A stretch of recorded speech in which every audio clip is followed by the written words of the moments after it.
Opinioni publik i është krijuar përshtypja se sa herë ndonjë person i konsideruar si i fortë përballet me policinë apo ndodh ndonjë ngjarje rënd. Organet ligjzbatuese përfshirë policinë dhe SPAK-un nxitojnë të publikojnë lajme për bllokimin dhe sekuestrimin e automjeteve luksoze. Megjithatë, pas zhurmës mediatike, nuk jepen më detaje për mjetet të sekuestruara, vlerën e tyre apo dhe pronarët. Për të kuptuar më mirë realitetin pas këtyre propagandave, Polnews.al ka shqyrtuar një katalog të publikuar nga Agjencia e Administrimit të Pronave të sekuestruara dhe konfiskuara.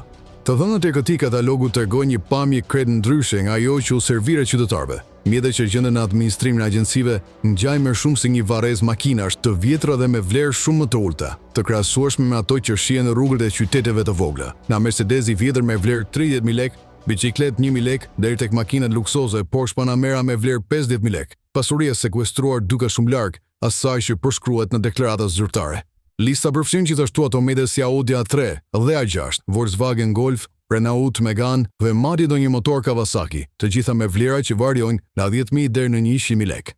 Vetëm një automjet i tipit Rolls-Royce, që i përkiste biznesmenit Ylli Ndroqi, bie në sy për luksin dhe vlerën e tij të lartë me mbi 51 milion lekë. Ky rast duket se përdoret për të ndërtuar imazhin e goditjeve ndaj krimit, por në të vërtetë shumica e mjeteve të sekuestruara janë të amortizuara dhe me vlerë të ulët.